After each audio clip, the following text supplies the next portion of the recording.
عندك لفة جلاش وعايزة تعملي حاجة حلوة بيها ومش عارفة تعملي ايه؟ النهاردة هنعمل بلفة الجلاش دي اسهل حلو ممكن تنفذوه.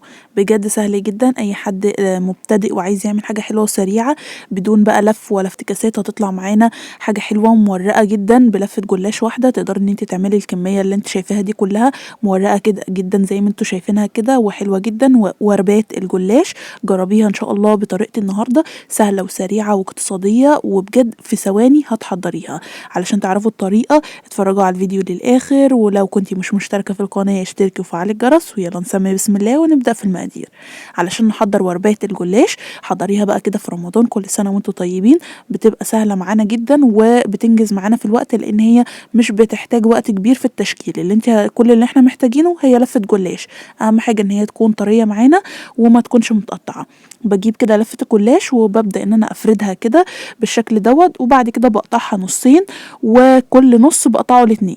يعني بعمل كل زي شريط كده او مستطيل كده بالطول بحوالي كده مقام 4 صوابع كده او 5 سنتي، على حسب ايه حجم لفة الجلاش اللي معاكي. ولكن انا اللي معايا قطعتها 4 شرايط طوال بالشكل ده. كل بقى شريط كده انا حاطه لفة الجلاش على بعض، مش قسمها اتنين، دي كده لفة الجلاش كاملة على بعض. ببدأ ان انا اخد بقى شريط بعد ما قطعته وبعمله مثلث زي ما انتوا شايفينه ده بالشكل ده. لو لقيت ان الورقة كده من تحت متقطعة ولا حاجة ممكن اشيلها. اهم حاجة الورقة اللي هي اللي في الخارج دي او الاخيرة اللي هي ظاهرة يعني اللي في الوش ما تكونش مقطعة معانا. فببدأ ان انا كده بقطعها مثلث كده زي ما انتوا شايفين، ولا دهنت سمنة ولا ورقت بين الطبقات ولا عملت اي حاجة. هتشوفوها يعني اسهل واسرع من كده بجد مفيش. فببدأ ان انا كده لفة الجلاش كده زي ما قلت لكم حطيتها على بعض. بعد كده ببدأ ان انا اتنيها بالشكل اللي انتوا شفتوه دوت مثلث اهو. هعمل برضو معاكم كذا واحدة علشان يعني هي السر في طريقة اللفة بس كده، هي ما فيهاش اصلا اي خطوات ولا اي افتكاسات، هي بس السر في اللفة دي بس وخلاص.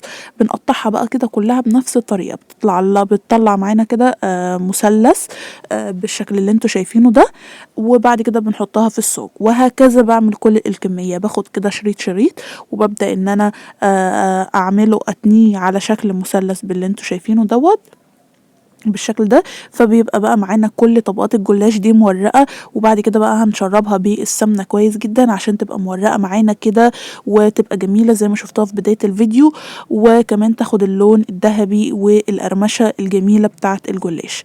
بخلص برضو كل الكمية بنفس الطريقة اللي انتوا شايفينها دي. ما شاء الله يعني دي كده لفة جلاش بتديكي كمية كبيرة وبيبقى في الاخر كده منفوخ ومورق جدا.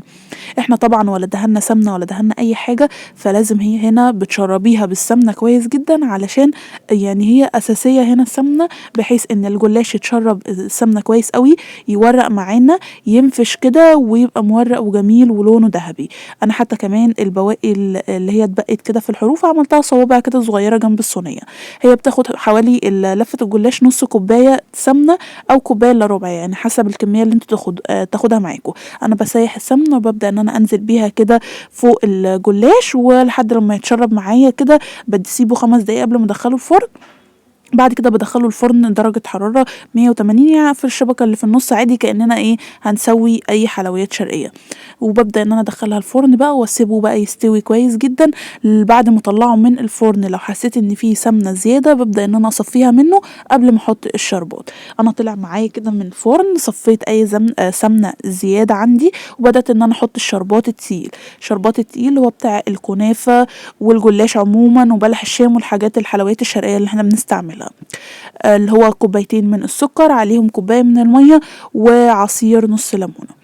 وببدأ كده ان هو يكون شربات تقيل بارد، وببدأ ان انا اسقي بيه الجلاش بتاعنا او وربات الجلاش اللي احنا عملناها. شايفين ما شاء الله طالعة كده من الفرن مورقة وخطيرة وفيها كده قرمشة تحفة جدا بجد. يعني جربوها هتعجبكم جدا جدا. شايفين حتى كده كمان الصوابع اللي انا عملتها بجد لطيفة جدا. بسيبها بقى تتشرب كده معايا، وبعد ما تتشرب انا محضرة هنا كريمة الكاسترد او الكريم باتيسير اللي هو بجيبه بودر جاهز من عند المستلزمات الحلواني او العطار او السوبر ماركت، يعني ايا كان انت بتجيبيه منين.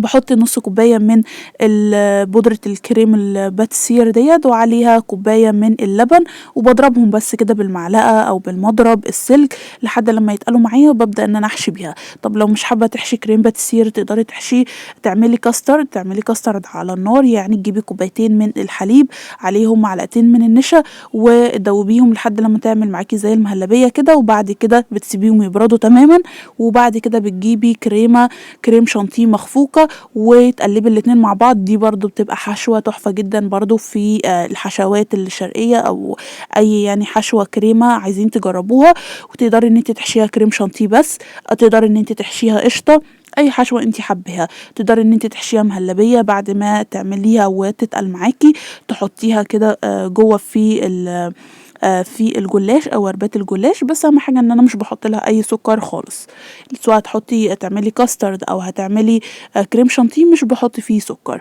زي ما قُلت لكم تقدروا كمان تحطوا قشطة بتبقى تحفة جدًا. أنا بعد ما خلّصتهم كده وحشيتهم زي ما شُفتوهم، بابدأ إن أنا أجيب معايا هنا فستق، وده كده عاملاه فستق كدّاب، باعمله كده بالسوداني. لو حابين إن أنتم يعني أعمله معاكم على القناة اكتبوا لي تحت في التعليقات. باحط كده عليه بازيّنه بأي نوع مكسرات اللي أنتم حابينها والمتوفرة عندكم من على الجناب كده، بتلزق في الكريمة اللي طالعة زيادة من برّه، بتبقى شكل لطيف كده ولذيذ جدًا، جدًا. شايفين شكلها بعد ما خلصت؟ حاجة سهلة وما خدتش معانا حرفيًا 5 دقايق، يعني في 5 دقايق كده بالضبط إحنا ولا لفينا ولا ورّقنا بين الطبقات، لأ إحنا على طول يا دوبك قطعناها كده على شكل مثلثات ودخلناها الفرن، وبعد ما طلعت من الفرن حشيناها. بجد وصفة خطيرة وسريعة جدًا، وفي عزومات رمضان تقدري إن أنتِ تنفذيها بكل سهولة.